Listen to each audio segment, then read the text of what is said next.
Dale, es recording in progress.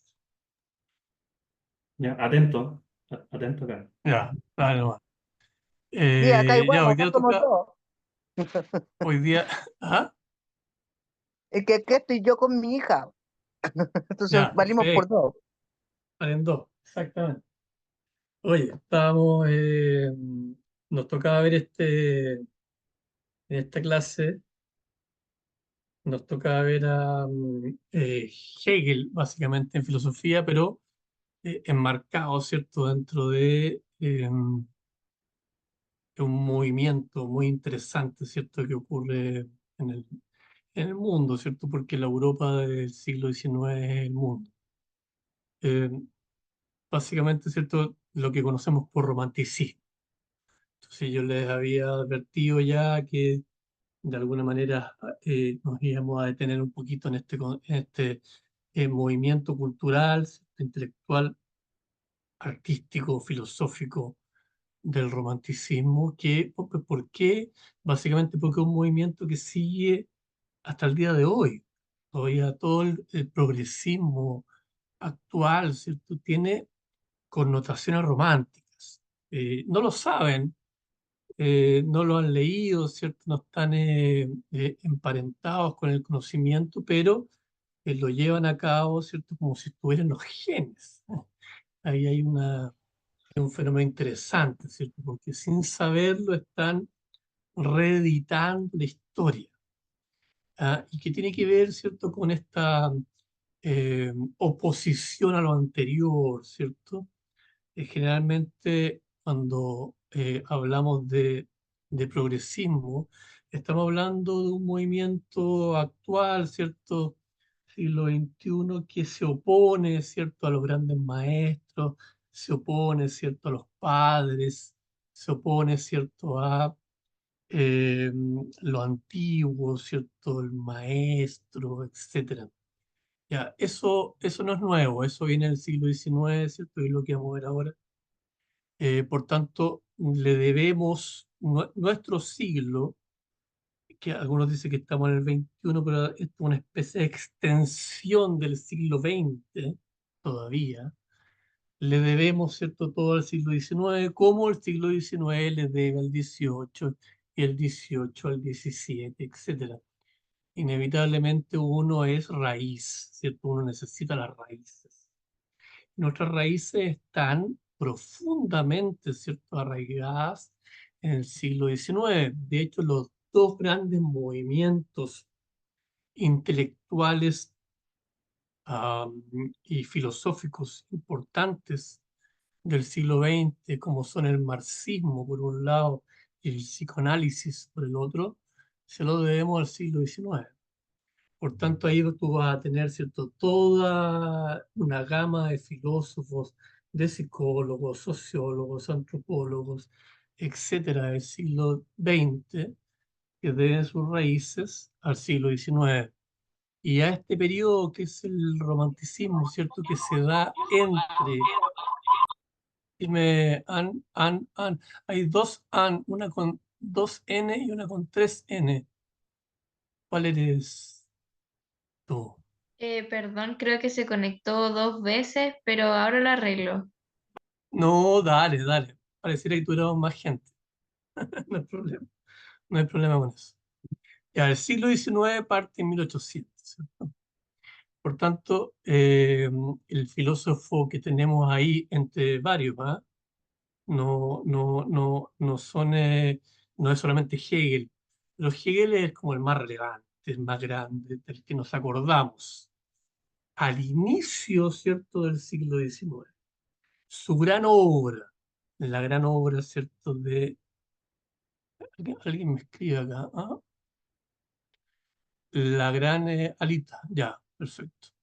La gran obra, ¿cierto?, del siglo de Hegel, ¿cierto?, se llama, lo voy a escribir acá, la fenomenología, perdón los acentos, ¿cierto?, del espíritu. La fenomenología del espíritu, 1807. ¿sí? 1807. ¿Alguien podría recordarme, cierto, a mí, que soy un tipo que tiene mala memoria, qué eventos están pasando, cierto, en este periodo? Les voy a ayudar.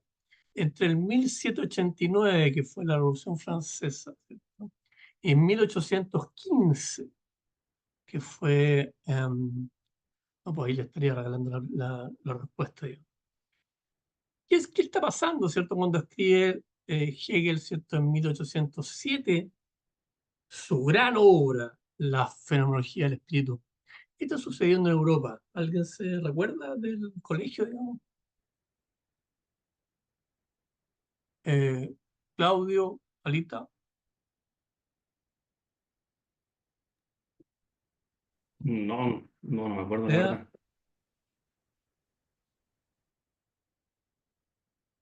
A ver, en 1879, ¿cierto? Eh, o sea, 1789, perdón. Finales del siglo XVIII. 1789, 7, 8, 9, ¿cierto?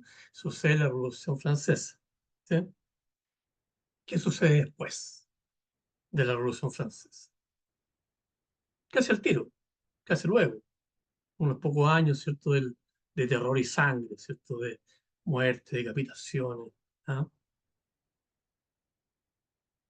¿Quién llega al poder?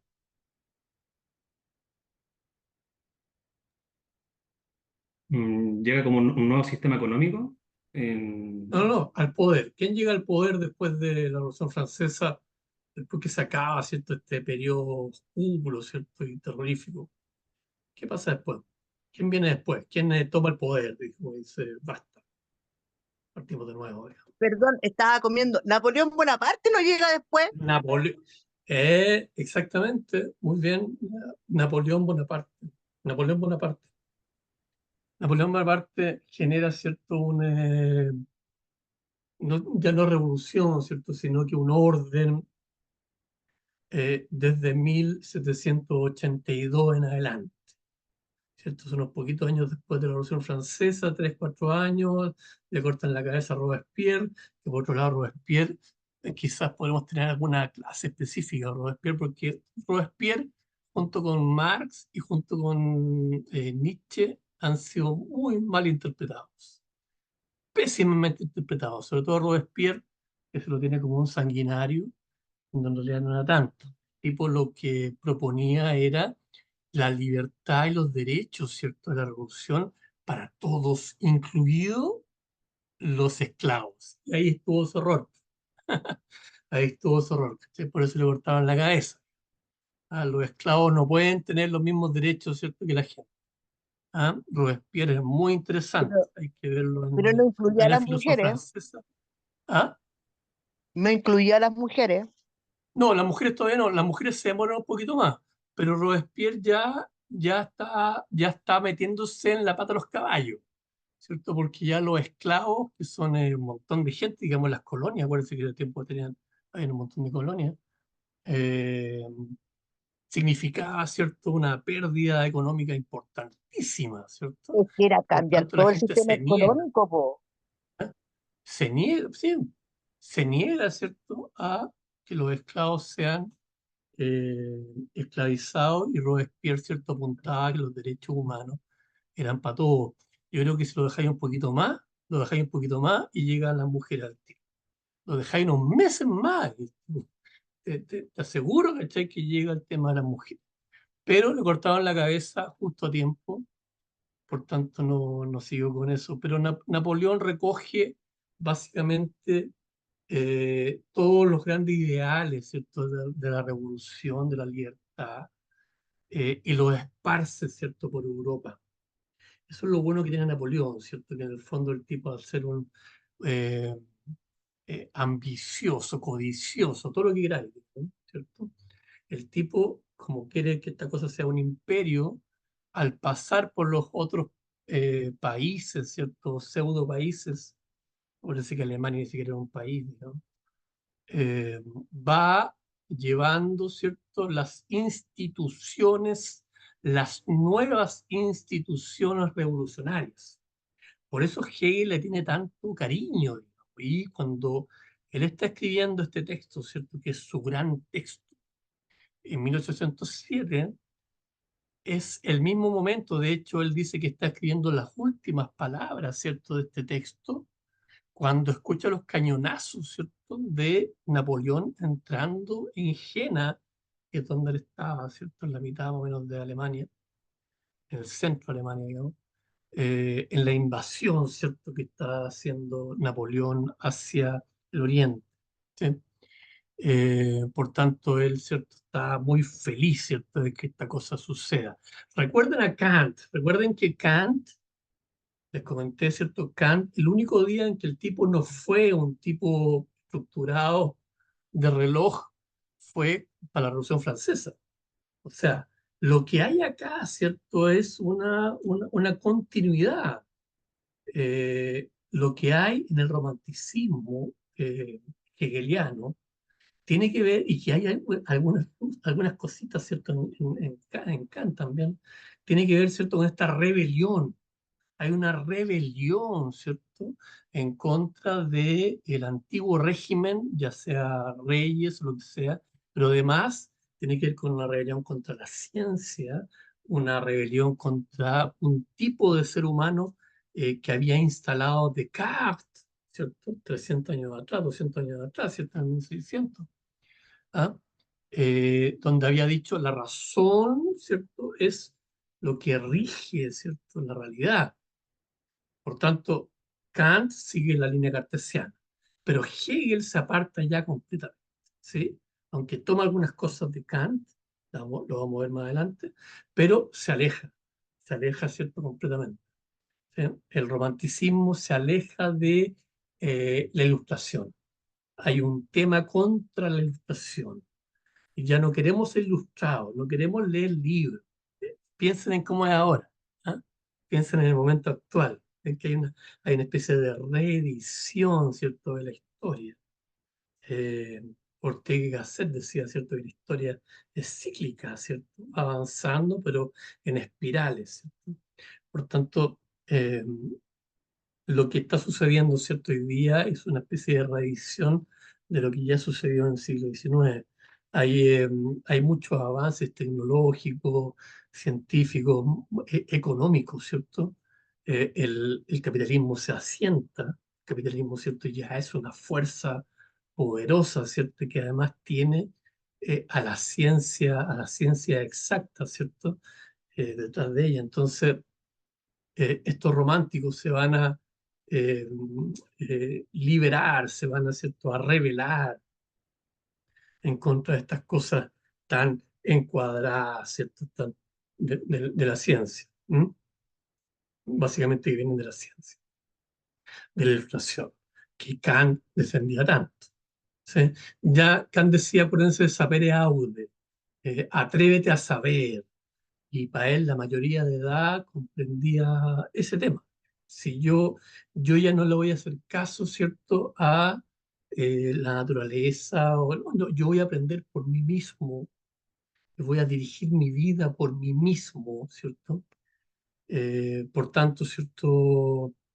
Eh, Voy a liberar.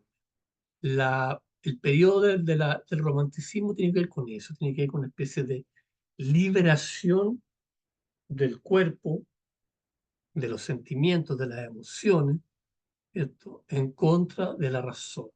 Ahora, Hegel no es un tipo racional, en absoluto, ¿sí? En absoluto. No es racional. No podemos ponerlo en ese lugar. Eh, Alfredo no pasará con Alfredo. ¿Qué pasa con Alfredo? No sé, yo le mandé el correo, Ya, así que no sé por bueno, qué no se conectó. ya. Es que igual está la cagada en el sur. ¿Ah, no? ¿Por qué? ¿Por la lluvia?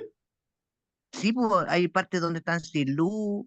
La Lidia, por ejemplo, Ya. que de donde mismo el Alfredo está toda inundada, le había volado el Ah, techo. Es Alfredo probable vive que así tenga en la. problemas de conexión. Ya, Alfredo vive en la periferia así del sur. Ya, bueno, ojalá se pueda integrar. Eh, No sé si hay preguntas hasta ahora para no alargarme mucho sin hacer un reconto. ¿Está claro, Claudio? Alita, Sí, por mi lado, Sí, escuchando. profe. ¿se escucha bien? Sí, está bien, está todo ok, ya. Sí, todo ok. Entonces, el tema es ese, Ok. ya. El tema, ¿cierto?, es la revolución. De hecho, el siglo XIX es el siglo de las revoluciones. Hubo una revolución, bueno, la del siglo XVIII, 1789, la francesa, pero de ahí siguen. 1820, 1830, 1848, 1871, ¿cierto? Son las grandes revoluciones del siglo XIX, ¿cierto? Después viene la Primera Guerra Mundial, iniciando el siglo XX.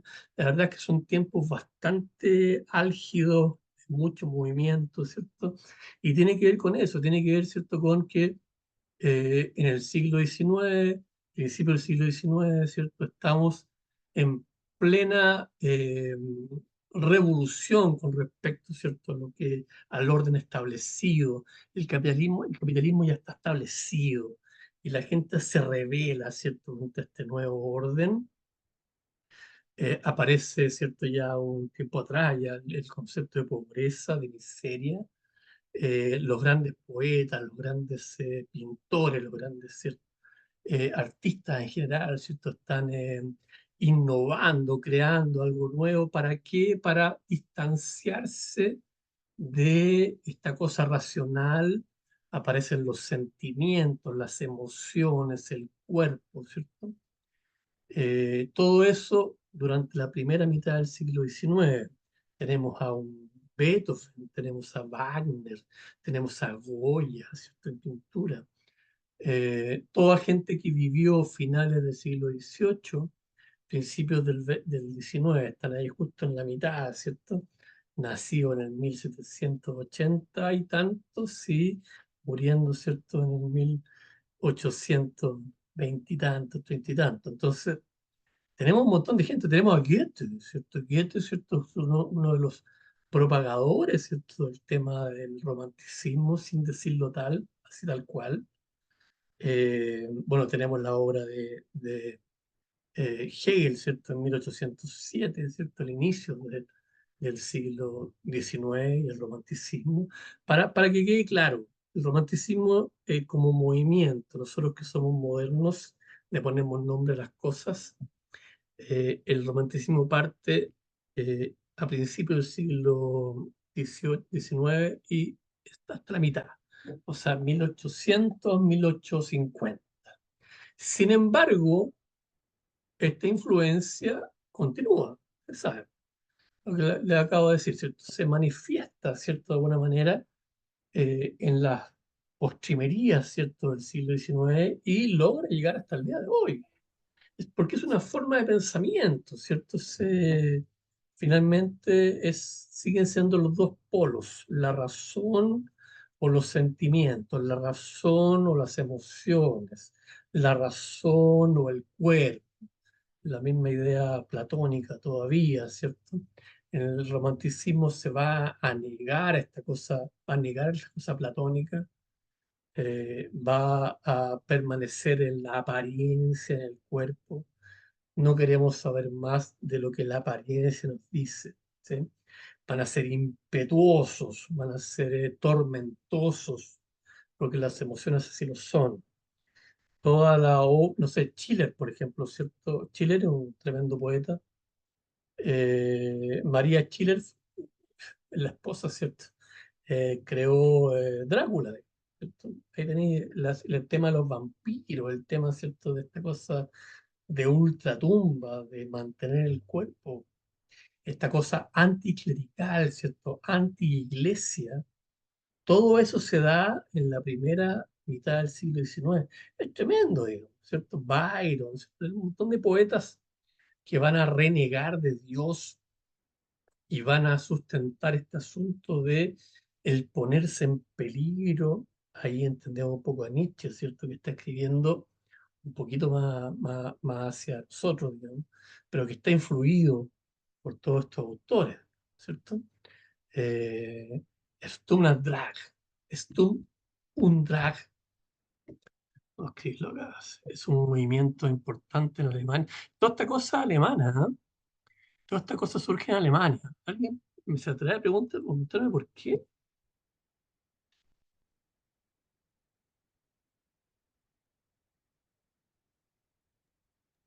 Oye, la Alita dice que entra a la sala y que se le sale la sesión porque tiene la conexión inestable, así que va a ver el video después.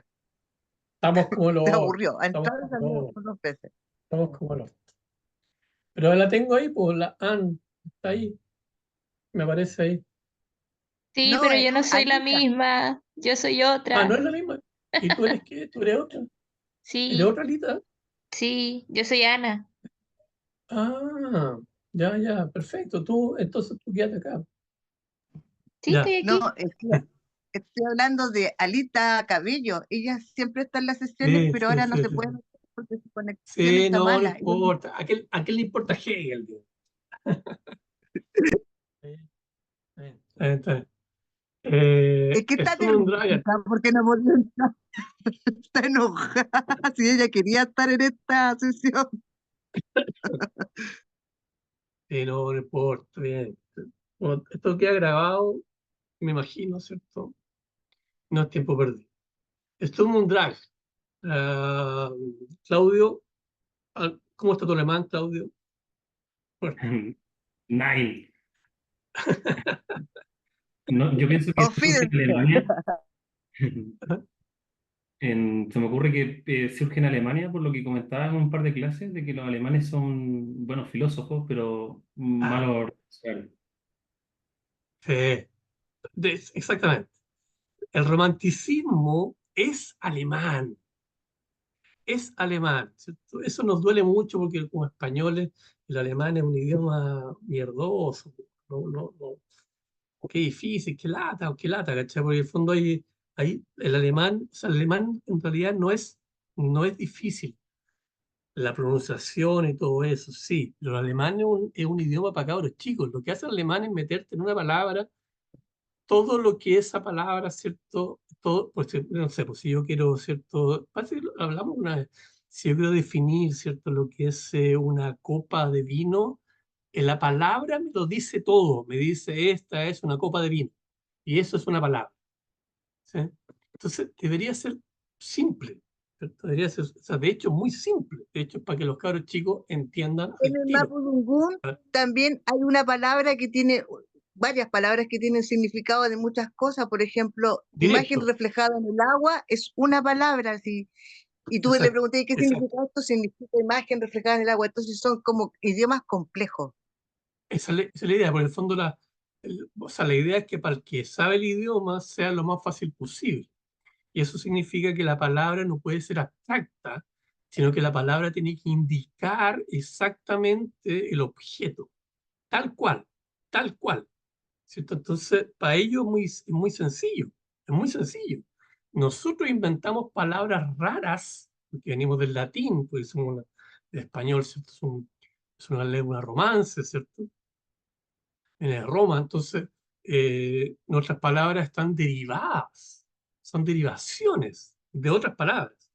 Los alemanes tienen sus propias palabras y pueden inventar palabras además, las pueden crear, ¿cierto? Pueden juntar, desarmar, que es lo que hace Heidegger, ¿no?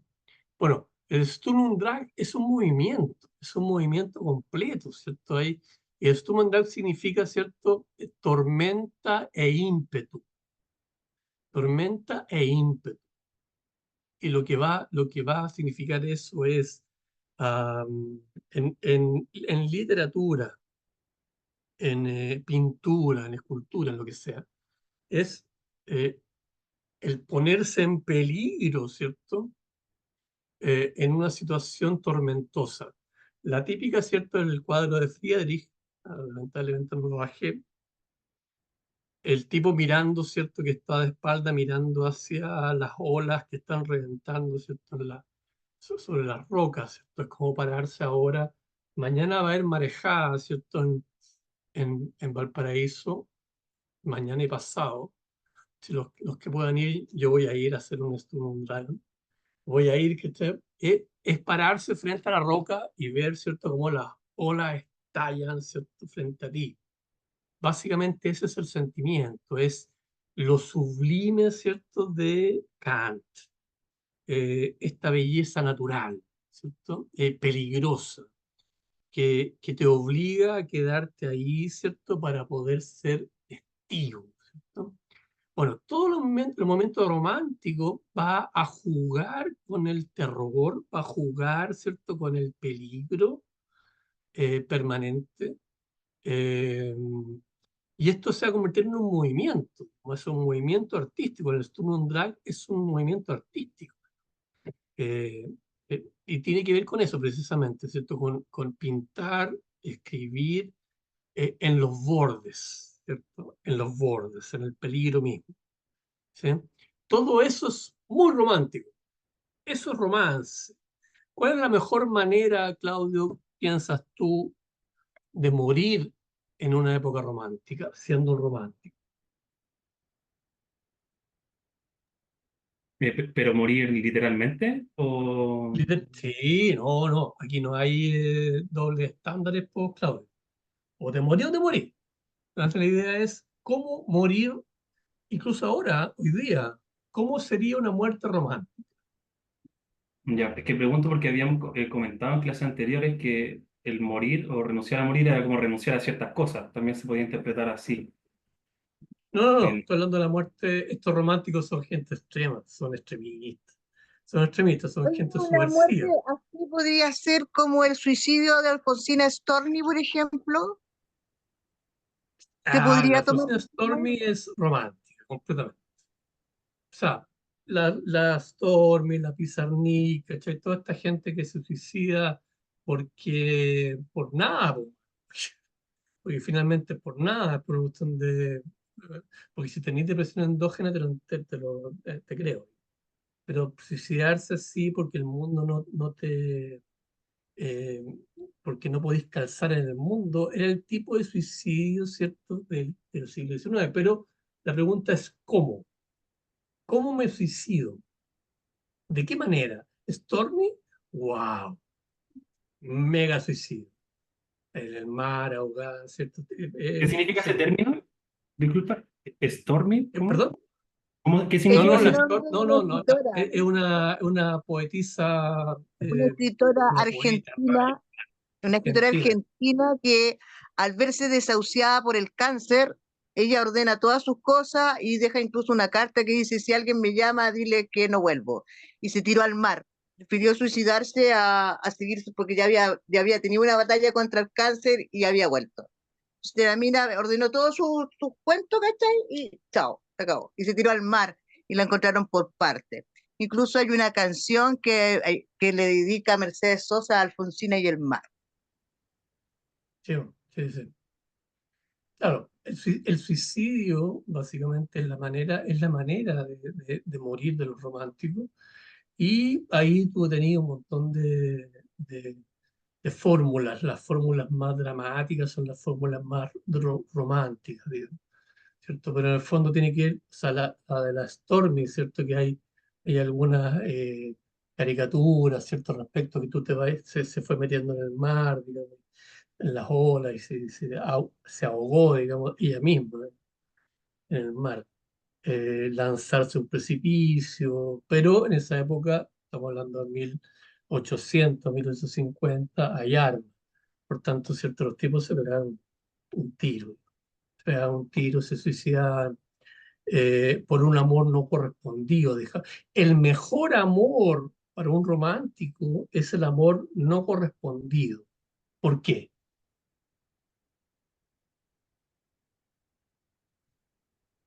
¿Por qué?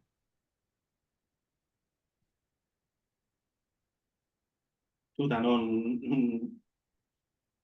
lo que Uno pasa es diría que que eso es una mierda, digamos, ¿cierto? Uno diría, oh, por Dios. No, el mejor amor es no correspondido. ¿Por qué? Bueno, porque cuando estáis deprimidos y estáis tristes, escribís súper bien, pues. Se te vienen todas Ah, las palabras, pero el sí, po. talento, no sé, el estado de ánimo. Pero por supuesto que sí, po. Por supuesto que sí. En el fondo el dolor te permite, ¿cierto?, acceder a un conocimiento que no tiene aquel que no lo sufre. El artista siempre el tipo dolido. Ahora, ahí tenéis todos los farsantes, Profe, digamos, los tipos, dígame, Ana. o sea, con respecto a la pregunta que usted nos hizo y con ¿Ya? relación a lo que acaba de decir también, yo por el liceo estoy leyendo un libro que es de Víctor Frank, que se Ya, llama perfecto, El hombre en búsqueda de sentido. Y él perfecto, habla que a través del sufrimiento nosotros podemos transformarlo o convertirlo en una enseñanza y aprendizaje. Y entonces yo creo que en relación al amor no correspondido, siento que son como eventos canónicos para desarrollar nuestras ideas y personajes. totalmente, totalmente. Oye, ese libro es tremendo, ¿eh? Tremendo. Es muy buen libro. Eh, Él con Primo Levi fueron de los pocos sobrevivientes a los campos de concentración, para ubicar a los demás, ¿cierto? Que lograron, Y, ¿cierto?, rehacer su vida, entre oye, comillas, digamos. y tomando lo que dice Anne, ese como renacer o aprendizaje, ¿por qué como que concluyen el suicidio? De que eso es como No, no, romántico. no, no necesariamente. O sea, ni Víctor Frank ni Primo Levi terminaron suicidándose. No, no, no. No, pues estoy diciendo que en el fondo lo que valora, ahora no sé si ellos se pueden marcar dentro del romanticismo. Para nada, porque ellos están ya dentro del siglo XX, son post eh, Segunda Guerra, digamos, ¿cierto? Pero claro, por lo que dice Anne, básicamente tiene que ver con eh, la concepción de que el dolor, el sufrimiento, ¿cierto? De alguna manera son más interesantes, ¿cierto? En la medida que pueden darte más conocimiento que la felicidad y la alegría, ¿cierto? O sea, cuando uno está triste, y lo puede llevar a la práctica de la vida cotidiana, es decir, cuando uno está triste, uno piensa más, le da más vueltas, de hecho tenía insomnio, te dijeron que no, bueno, te patearon, qué sé yo, uno le da vuelta y piensa, ¿cierto? Y rehace y arma la vida completa. En cambio, cuando uno está feliz, ¿cierto? Que no es malo, ¿eh?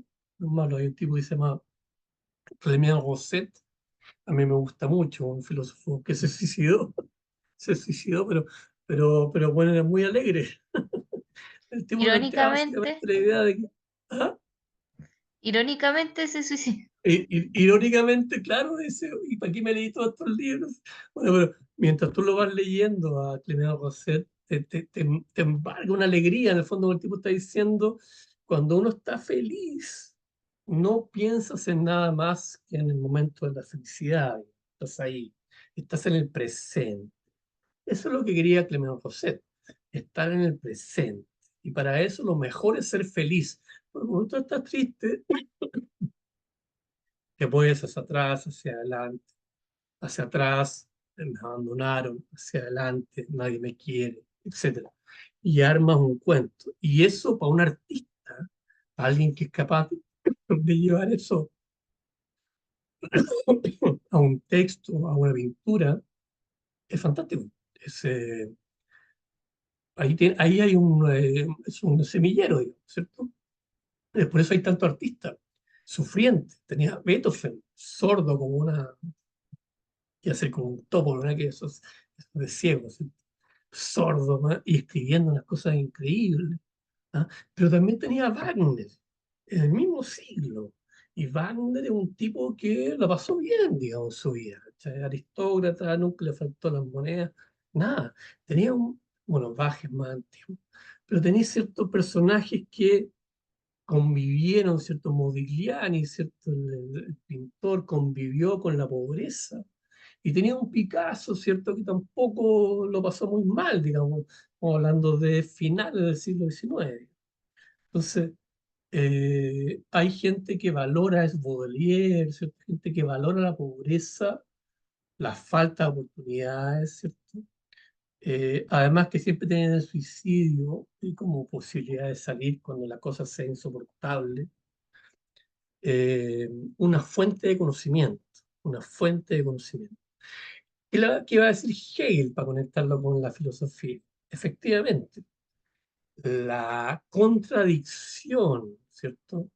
Va a generar el conocimiento. Para Hegel, el conocimiento persiste, ¿cierto? Y aumenta y crece siempre que hay contradicciones. Y tanto en la época como interiormente, ¿cierto? En la conciencia, porque no se ve el tema de la conciencia, hay contradicciones potentes, fuertes, muy fuertes, que nos van a hacer un día, ¿cierto? Estar, wow, el mundo es una maravilla, al día siguiente, ¿cierto? El mundo es un desastre. ¿Ah? Eh, Básicamente, ¿cierto? Esa contradicción va a permitir un avance. Eso para Hegel, ¿cierto? Se llama, lo va a llamar y va a ser súper importante, ¿cierto? El concepto, yo creo que ya va a la próxima clase, se va a llamar dialéctica.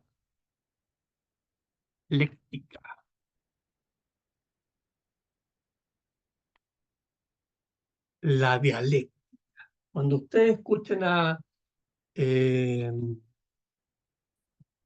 Hegel, van a escuchar al ladito, ¿cierto? El concepto de dialéctica. ¿Sí? Y la dialéctica tiene que ver, la dialéctica es una palabra griega, tiene que ver, ¿cierto? Con esta, es una confrontación de dos, día dos, ¿vale? Una confrontación de dos, ¿qué cosa? Dos, cualquier cosa, dos ideas, dos personas, etcétera. Cuando yo, cierto, hombre, me emparento, cierto, y lucho contra una otra persona, mujer, tenemos hombre, mujer, confrontándose, ¿cierto? ¿Qué es lo que surge de ahí? Ah, nada. ¿Qué es lo que surge de la Profe, confrontación entre un hombre y una mujer?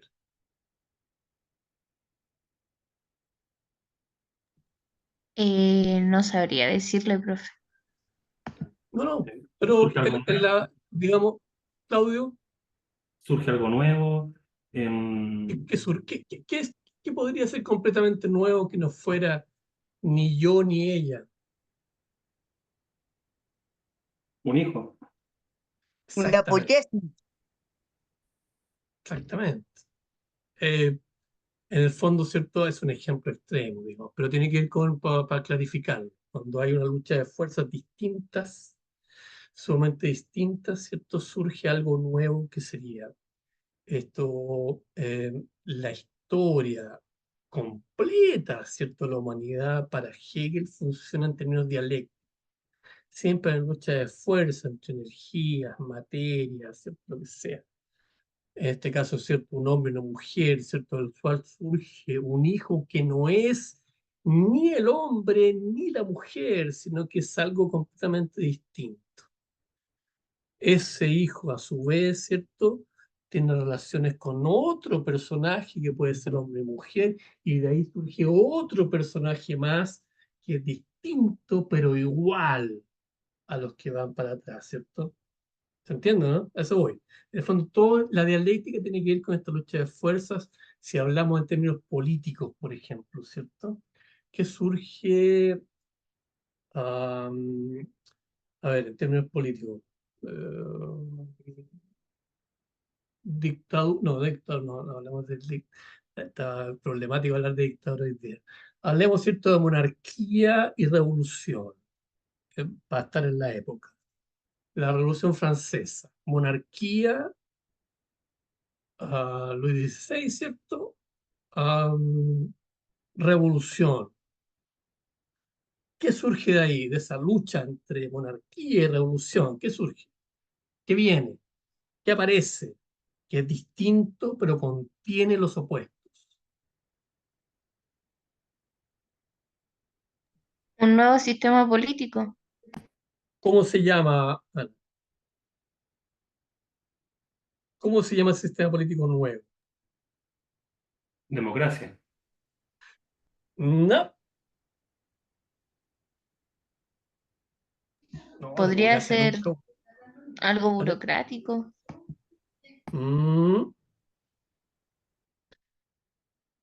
burocracia siempre ha habido en la monarquía, en todos lados. No, surge la república. La república, ¿cierto? Surge de esta lucha. De hecho, lo que hay después, precisamente después de la Revolución Francesa, es la república.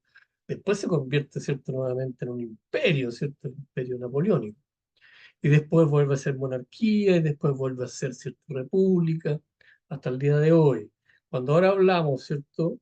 Con respecto incluso a lo de Venezuela, de democracia y dictadura, estamos conversando, si nos vamos a Hegel, ¿cierto? En términos de dos fuerzas o de dos ideas, ¿cierto? Que luchan una contra otra y de la cual surgirá algo distinto, algo que contenga a las dos, ¿sí?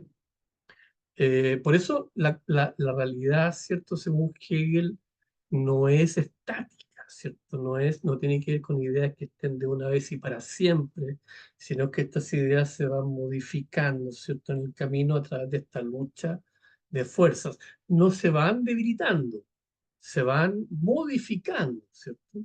Entonces, cuando uno dice, yo voy a votar en una democracia, cuando uno vota en una democracia, vota por un dictador por 6 años, 4.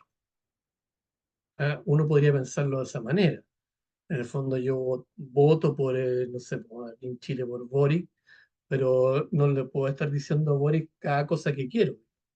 Por tanto, Boric eh, manda como un dictador por 6 años, o por 4, no sé cuánto. Sí, lo mismo, ¿cierto? En todos lados. Entonces, se complica, ¿cierto? Un poco, Hegel complica, ¿cierto? Los conceptos, porque lo que Hegel quiere plantear básicamente es que el conocimiento completo, hablemos de política, arte, lo que sea, ¿cierto? Se va modificando en la medida de que van habiendo estas luchas. Eh, Tú eres todavía, ¿cierto? Alumna de colegio, ¿cierto? Claudio, nos Sí, voy contará en hace cuarto como su medio. cuarto medio, fantástico. Eh, Cuando tú a ti te piden leer un libro, ¿cierto? Cuando tú lees un libro sucede básicamente la dialéctica hegeliana. En el fondo es, tú, Ana, ¿cierto? Eres la sumatoria de un montón de otras luchas anteriores.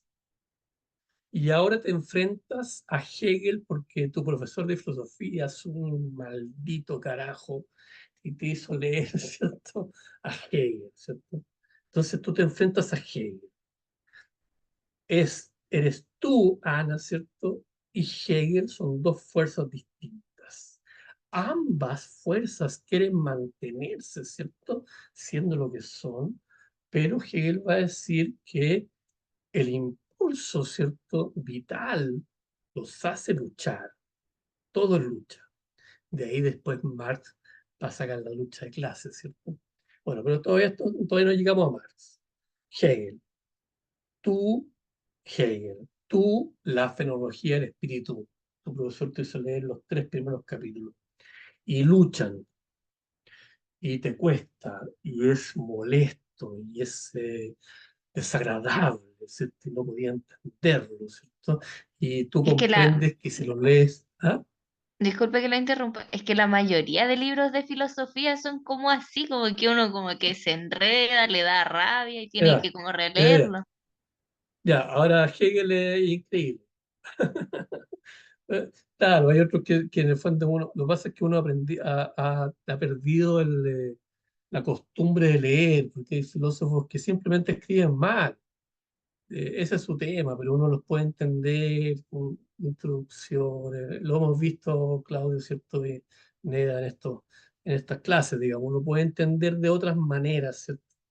Pero bueno, los profesores de filosofía son gente medio rara y te obligan, ¿cierto?, a este esfuerzo. Ya, hay un esfuerzo, hay una pelea, hay una lucha. La fenomenología del espíritu, Hegel, difícil, no tanto, pero sí, ya difícil. Y tú, que tienes tu propia vida, tu cosa. y luchan, pelean, ¿cierto? De repente entiendes que leer a Hegel a las 9 de la noche no es lo que hay que hacer, sino que a Hegel hay que leerlo a las 7 de la mañana. Y empiezas, ¿cierto? Poco a poco a desgranarlo, ¿cierto? Y comienzan, ¿cierto? A hacerse, en esta lucha, ¿cierto? Comienzan a hacerse uno. Comienzan a pelear de tal manera, ¿cierto? Que tú comienzas a pegarle combos también a Hegel. Hegel te pega varios combos al principio, pero de repente tú le empiezas a pegar un combo a él también. Decir, bueno, no, aquí, no, no, no, esto no me parece, ¿cierto? Pa, pa, pa. Y llega un momento, ¿cierto?, en que tú comprendes a Hegel, o una parte de Hegel, dejémoslo como una parte de Hegel. Comprendes una parte de Hegel. Lo que sale de esta lucha de fuerzas que Hegel va a decir, le va a poner nombre, ¿cierto? Lo vamos a ver en la próxima clase. Tesis, antítesis, lucha. Lo que sale, lo que queda, ¿cierto? Que él va a llamar síntesis, eres tú con Hegel en tu cabeza. Tú, Ana, ya no eres la misma, ya no eres igual de, de que antes de esa pelea. Tú ya peleaste con Hegel y lo entendiste, por tanto lo asimilaste. Y ahora, ¿cierto? Eres Ana más Hegel, que no es lo mismo que Ana y no es lo mismo que Hegel. Eres Ana más Hegel. Eso es lo que queda, ¿cierto? De esa lucha, que es completamente distinta, pero igual, porque contiene cosas de Hegel y contiene cosas tuyas. Y tú vas a poder darle vuelta a eso, ¿cierto? Y crear algo nuevo, ¿sí? Todos los filósofos nuevos no surgen de la nada, surgen de haber leído, ¿cierto? Haber peleado como tú, ¿cierto? Contra otros filósofos y haber sacado sus propias deducciones en las cuales también está ese filósofo. Es una, es un resumen, ¿cierto? A eso le va a llamar Hegel síntesis. La próxima clase vamos a hacer los dibujitos, ¿cierto? Pero básicamente eso es. Y así tú continúas. Después lea otro libro, pelea de nuevo. Y finalmente la Ana, ¿cierto? De ahora, de mitad, ¿cierto? De año, principios del semestre, ¿cierto? Después de varias luchas, ¿cierto? Personales con autores o con arte. Cuando tú miras una obra de arte, sucede lo mismo. Luchas contra esa obra de arte. Tú te vas convirtiendo, ¿cierto?, en otra cosa, vas asimilando, ¿cierto? Esa es la manera, ¿cierto?, que tiene Hegel para decir la historia entera funciona, ¿cierto?, de esa manera. O sea, la humanidad va acumulando cierta información, luchas, peleas, etcétera. Por eso, ¿cierto?, cuando aparece no sé, yo le llamo monos productivos, ¿cierto? Esta gente de ahora que anda por ahí pensando en el dinero, digamos, ¿cierto? Y nada más que el dinero. Están quedándose fuera de la historia, digamos, ¿cierto? En el fondo la historia tiene que ver con este crecimiento permanente en base a lo que había más atrás. Ahora, ¿qué es lo que hace el romanticismo? Para hacerlo. ¿Está claro, Ana, Claudio, Nea? ¿Les quedó claro? Sí, profe. ¿Sí? Sí, Ya. solo el comentario, lo que comentas recién de esta como búsqueda del dinero, en, ¿Ya? no podría ser que, por ejemplo, todos estos filósofos, y ahí pregunta, que ellos tenían como un estatus social más acomodado y eso les permitía hacer todos estos análisis o dedicarse a eso porque todas sus necesidades biológicas estaban satisfechas. No, no, no. Algunos sí, pues, obviamente. Ahora Hegel, ahí nomás, ¿eh? Hegel ahí en clase media nomás. Eh, Kant, pobre. Marx, ¿cierto? Pobre, como una rata ahí. Hay varios Marx. filósofos que lo han pasado, sí, Marx lo pasó como el orto, po, porque Marx además recibía plata tenía cierto un mecenas ahí, ¿cierto? La familia además de su mujer, qué sé yo, hay un montón de historias medias que están tergiversadas por la derecha, ¿cierto? La verdad es que Hegel, o sea, Marx es un tipo bastante brillante, ¿no? Pero era profesor de filosofía, ¿no? Si finalmente tenés que entender que esta gente son profesores, ¿no? Ahora, Hegel, lo interesante de Hegel es que el tipo le fue bien o sea, fue famoso incluso en vida. ¿Sí? Recuerden la anécdota que les conté la vez pasada, que el tipo tenía una cátedra a la misma hora que Schopenhauer, ¿cierto? Y a Schopenhauer, la verdad es que nadie iba a su cátedra, todos iban a Hegel porque Hegel era un tipo famoso, era famoso, ¿cierto? Había instalado, ¿cierto? Un sistema. Ahora, lo interesante de ese sistema que se está entendiendo ahora tenéis muchos filósofos muy relevantes que son hegelianos, digamos, y que básicamente se lo están diciendo que Hegel es un tipo súper oscuro, súper oscuro, porque lo que hace Hegel en esta lucha dialéctica es proponer, ¿cierto?, que la positividad, lo bueno, la luz, lucha con la maldad, con la nada permanentemente.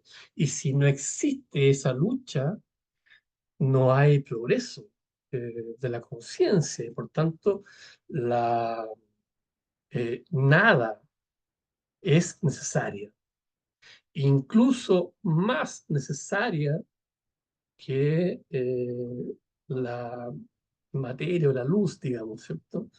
Esto es un tipo, ¿cierto?, que plantea el concepto de nada. En el fondo es un tipo que de alguna manera trae de vuelta la idea de que tus errores son positivos. Y eso es romántico. Eso es súper romántico. Tus errores son positivos. Tus errores, ¿cierto?, aportan, ¿cierto?, a este crecimiento, ¿cierto?, a este aumento, a esta cosa edificante, ¿cierto?, de la conciencia. Pues la idea de Hegel es tener más y más y más conciencia.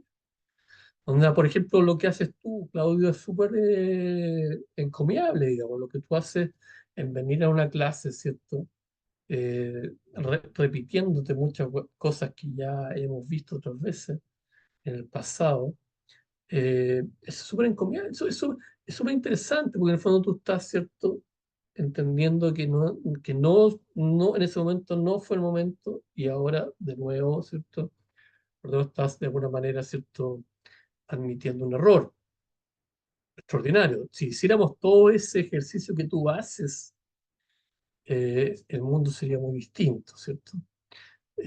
Así que, nada, lo de Hegel es los errores, la nada, esta cosa oscura, ¿cierto?, que nos rodea, de no saber, de estar, ¿cierto?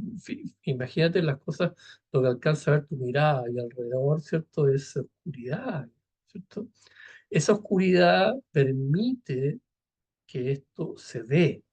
¿Por qué? Por esta lucha de fuerza. Entonces, tu lucha de fuerza no va necesariamente en contra de lo que tú estás viendo, va en contra de aquello que no sabes, de aquello que aún no sabes. Tú quieres como traer a la luz, ¿cierto? Aquello que todavía no sabes. Por tanto, en lo que hay en Hegel, una cosa muy positiva para un momento de la historia, ¿cierto?, que es súper negativo, porque en el fondo uno puede decir la revolución de los románticos, ¿cierto?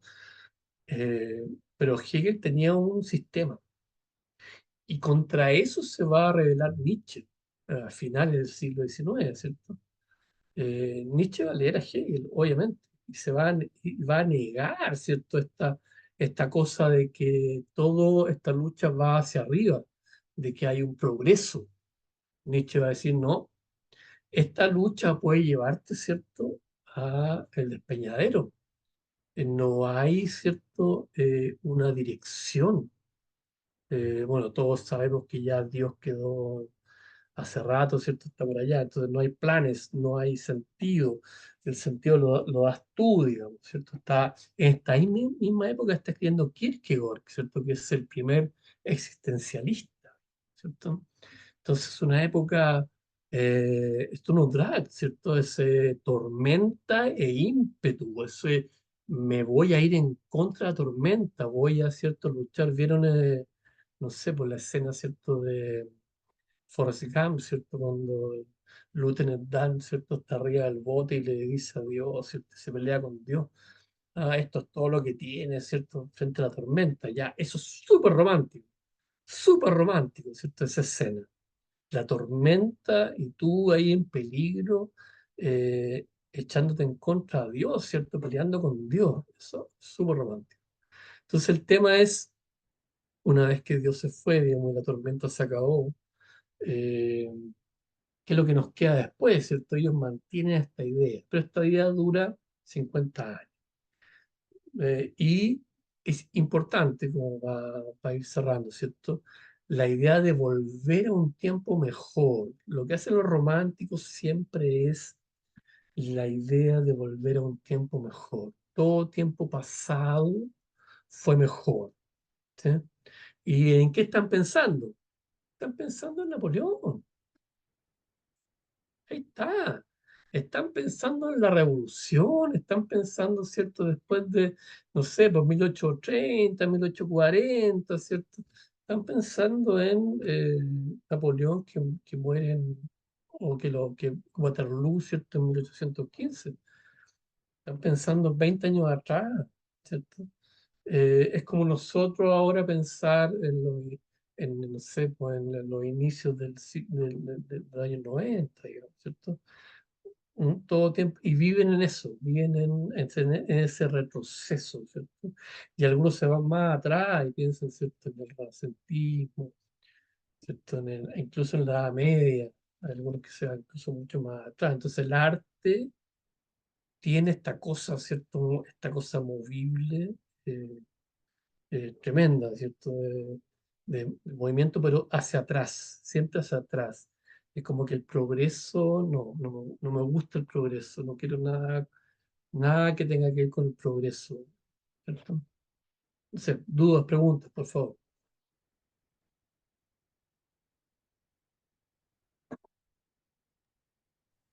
No, por mi Ahora, parte todo. ¿qué les parece, digamos, por el romanticismo? Esta cosa o sea, generó mucho, mucho arte, eh, mucha idea, ¿cierto?, hacia adelante. Fue un movimiento anti-ilustración.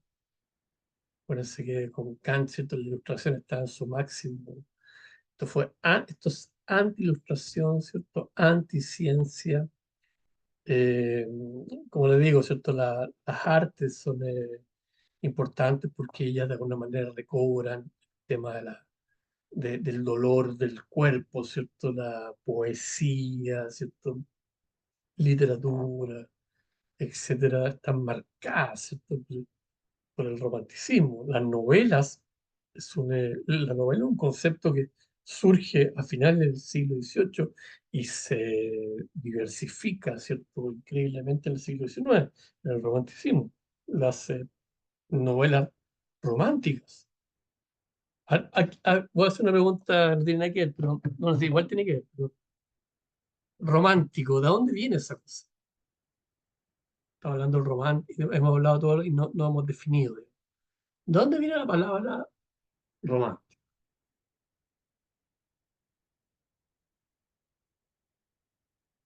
¿Por qué uno es romántico cuando dice cosas románticas? ¿Cuáles son las cosas románticas que uno dice?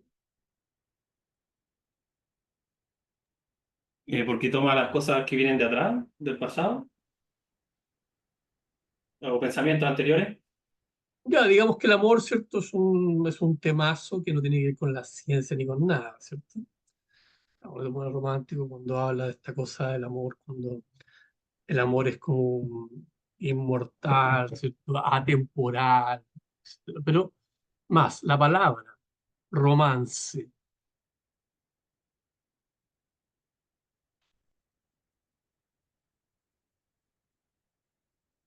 ¿no? La palabra romance, ¿cierto?, viene de Roma. Las lenguas romance son aquellas lenguas que derivan, ¿cierto?, del latín. El latín, ustedes saben, ¿cierto?, se hablaba en Roma. Cuando cae el Imperio Romano, ¿cierto?, y se expande, eh, no se expande, sino que, ¿cierto?, entran las otras civilizaciones, los otros pueblos, ¿cierto?, y hacen picadillo, ¿cierto? Aparecen, ¿cierto?, las lenguas de los lugares, y esas lenguas de los lugares, las lenguas romance, porque tenían influencia, ¿cierto?, de Roma, del latín, por tanto, los españoles, los franceses, los italianos, ¿cierto? Eh, son lenguas romance. El francés, lengua romance, me parece que lo dije. Los alemanes ya no, ¿cierto? Y los ingleses tampoco. Pero estas lenguas, ¿cierto?, latinas, que después llegan, ¿cierto?, a América, son lenguas romances porque contienen de alguna manera, ¿cierto?, eh, estas influencias del latín, de Roma, ¿cierto? Y que, claro, y que tiene que ver, ¿cierto?, con... ahora, ¿por qué cuando uno habla de lengua, de dónde viene, ¿cierto?, de que de la lengua romance se haya derivado en lo romántico? Y que lo romántico sea esta cosa que le encanta a las mujeres, a los hombres también, ¿cierto? Nos encanta esta cosa romántica. No lo admitimos, ¿cierto? Pero nos encanta. ¿Por qué? ¿No? Nea, tú que ya tienes tu año. ¿Yo qué? Que ya tienes tu año ya de romance, ¿cierto? Cuando, Diga, cuando, soy alguien, bruja, tengo cuando alguien, signos de romance. cuando alguien te habla románticamente, tú lo captas inmediato, ¿cierto?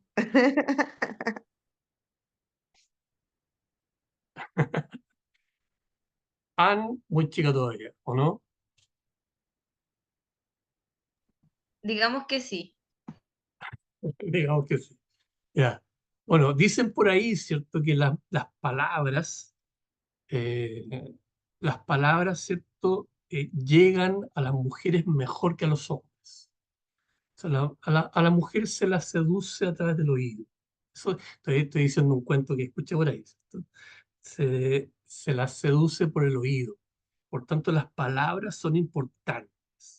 Y pareciera ser, ¿cierto?, que las palabras en francés, en español, en italiano, ¿cierto?, logran, ¿cierto?, seducir mejor que las palabras germanas, ¿cierto?, anglosajonas, ¿cierto?, del norte. ¿Ah? Entonces, la cosa romántica que viene el idioma eh, del romance, ¿cierto?, del latín, que después nos llegó a nosotros, es el perfecto idioma para el romance, para, para la seducción, ¿cierto? Un poema, ¿cierto?, unas palabras en francés o en italiano o en español, ¿cierto?, produce un efecto, ¿cierto?, en las ¿Usted féminas. tiene experiencia, Eso, profe? eh, algo, sí, porque tampoco soy Te un cacharon romántico, al así que toque, te sacaron el rollo. es que si no eres, ¿cierto?, un personaje así muy... no, pero ellos decían, porque esto lo leí en otra parte, y la verdad es que no me acuerdo dónde, pero sí, por el fondo las mujeres, ¿cierto?, tienden a caer más por el oído, ¿cierto? Son más... Los hombres somos vistas, los hombres somos ojos, ¿cierto? Ese es nuestro problema, digamos, ¿cierto? Nuestro quizás problema, quizás beneficio, lo que sea, pero tenemos ahí un problema, pues no siempre podemos ver, ¿cierto? Pero el oído, mira, hay un libro que se llama, que no tiene nada que ver, ¿ah? Se llama El odio a la música. El odio a la música. Y dije, oh, por Dios, ¿quién puede odiar a la música? Pero sí, porque hay un libro que se llama El odio a la música y que tiene que ver precisamente con lo que conversamos delante de Víctor Frank, de que a los judíos les ponían música. Bueno, la naranja mecánica lo mismo. Entonces, el oído es difícil, ¿cierto?, de evitar, ¿cierto?, el estímulo. Los ojos, cerrar los ojos nomás, ¿cierto? En cambio, el oído como que queda abierto, incluso cuando te tapás y queda abierto igual. Uno escucha. Y nosotros los hombres somos mucho más visuales, ¿cierto? Somos depredadores, pero las mujeres son auditivas. Por tanto, las lenguas romances, ¿cierto? Pareciera ser que causan un efecto. ¿Ah? Interesante. Eh, bueno, nos fuimos por otro lado, pero tiene que ir con el romanticismo. El romanticismo, mucho de eso. Pero, interesantemente, no sé si contradictoriamente, pero mucha carta. Durante el romanticismo hay mucha carta, mucho de escribirse lejos, ¿cierto? Estos amores imposibles no permitían, ¿cierto? El contacto y por tanto las cartas y entonces el leerse y tú le echabas, ¿cierto? Un aroma, el olfato, ¿cierto? Eh, pero tenéis músicos también muy interesantes en la época. La música del siglo XIX, romanticismo, se llama, esto para terminar, se llama programática. ¿Por qué? Porque básicamente los románticos ahora tienen un programa. La música de Beethoven es un programa. Tú vas, ¿cierto? Tienes los cortes en los conciertos, el Allegro, qué sé yo. Tienes los cortes y esos cortes apuntan, ¿cierto? A provocar emociones, ¿sí? Entonces, cuando la música se vuelve programática, Pero eso estamos en el tiene que romanticismo. ver con la vibración que también te produce la música. Es como un estudio completo demasiado completo de lo que era tener un sonido, o sea, de llegar a traspasar eso, la sonoridad, la vibración perfecta. Totalmente, totalmente. O sea, los tipos tenían, esta cosa no era solamente hacer música, era traspasar ideas. O sea, un Beethoven es un filósofo, digamos, ¿ah? En el fondo lo que, o un, qué sé yo, Picasso al final del siglo XIX es un filósofo, ¿cierto? Que está pasando. Picasso es un personaje interesante. Goya, ustedes saben Goya, ¿cierto? Está en la mitad del siglo XVIII, la mitad del XIX. Y Goya, ¿cierto? Se volvió loco, digamos, ¿cierto? Y escribe o sea, pinta unas cosas que llaman o sea, provocan. La música de Beethoven provoca, la música de Wagner provoca. Si se fijan, la música de Mozart no. Mozart es un increíble, ¿cierto? Músico, increíble, pero no te provoca emociones muy potentes, digamos. Es como que tú decís, ¡oh, qué increíble cómo toca, digamos, el piano! Bla, bla, bla, bla. Tiene algunas cosillas, ¿cierto? Por ahí que están más arrimadas, ¿cierto? Para el siglo XIX, obviamente. Pero Mozart, ¿cierto? Haydn, ¿cierto? ¿eh? Son músicos, ¿cierto? Que hacen música por hacer música, lo que no es malo, pero lo que diferencia la música, ¿cierto? Del siglo XVIII, donde están estos personajes que estamos hablando, y lo que hacen, ¿cierto? Los músicos del siglo XIX, es precisamente esta cosa de provocar sentimientos que van desde la alegría, ¿cierto? Hasta el dolor más profundo, ¿cierto? Tenéis todos los, eh, qué sé yo, estas obras mortuorias, ¿cierto? Que son muy propias, ¿cierto?, de los románticos, muy ligadas, ¿cierto?, al tema de la muerte. Así que la idea, ¿cierto?, es, como se llama programática, pues hay un programa. Parto aquí, me muevo para arriba, para abajo, los amarreo acá y termino de esta manera. Esa es la música del siglo XIX y va a continuar, ¿cierto?, en el siglo XX. Vamos a ver que en el final del siglo XIX la música se pone un poquito loca, ¿cierto?, un poquito rara. Pero tiene que ver con esto, tiene que ver, ¿cierto?, con no eh, aceptar reglas del pasado, ni de maestros pasados, ni de nada. Voy a partir de cero. ¿Se puede hacer? No, no se puede hacer. Tanto los tipos tienen algo de esto, pero le agregan otra cosa. El futurismo, ¿cierto?, del final del siglo XIX tiene que ver con eso. El tema es la velocidad. El tema de final del siglo XIX va a ser la velocidad, ¿cierto? Los trenes, los barcos, los autos, ¿cierto?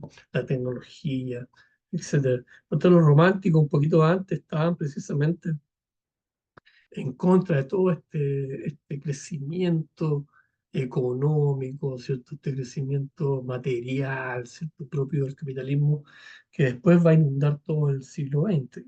¿eh? Ahora, le decía, el romanticismo va a seguir trabajando por debajo hasta el día de hoy y va a aparecer de vez en cuando, hasta en un Hitler, ¿cierto? Hay un cierto romanticismo, ¿cierto? El tipo lo que quiere es volver a la sangre, Sturm Broden, ¿cierto? Lo que quiere es volver a la sangre a tierra. No deja de ser romántico, ¿cierto? Esta cosa de ponerse en peligro, de ir a luchar en la batalla, en la guerra, ¿cierto? Son románticos. Parece que la gente que iba a batallar en la Primera Guerra Mundial, todos pensaban que iban a ser héroes y todos se inscribieron a la guerra sin saber lo que era, porque venían las ideas del romanticismo que estaban ahí y los tipos se la creyeron, fueron a la guerra y murieron en la guerra, digamos, ¿cierto? En el horror. Nadie conocía un horror como la Primera Guerra Mundial. Entonces todo eso se lo debemos al romanticismo y muchas cosas más. Yo creo que la próxima clase vamos a centrarnos en Hegel, la dialéctica, vamos a hacer unos dibujitos. Eh, y nada, no sé si hay preguntas. Ahí terminando. Preguntas, dudas, las que sean. No, nada por mi parte, todo clarísimo. Muy buena ¿Sí? clase. Ya, buenísimo. Ana, ¿Cómo activo esto? ya. ¿Sí? ¿Hablé? ¿Se escuchó? No, ahora sí.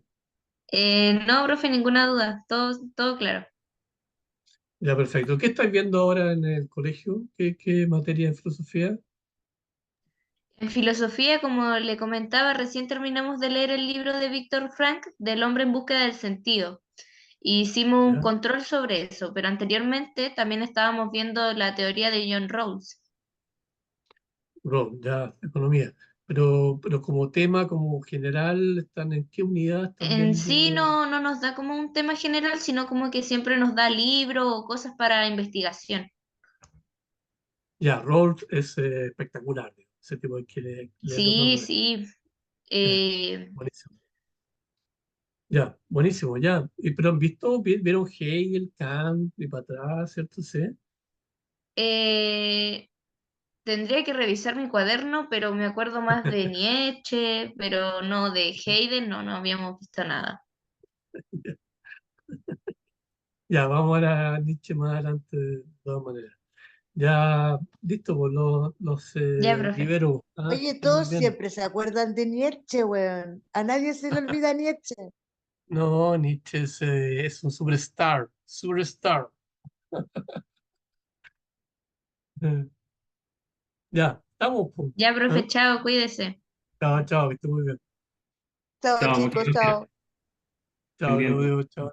Nos vemos. Oye, Neda, ¿vais mañana a lo de Horacio, no? Yes. Ya, nos vemos ahí entonces. Un abrazo. Ahí conversamos. Listo. Oye, sí, pues, te hay que mandar.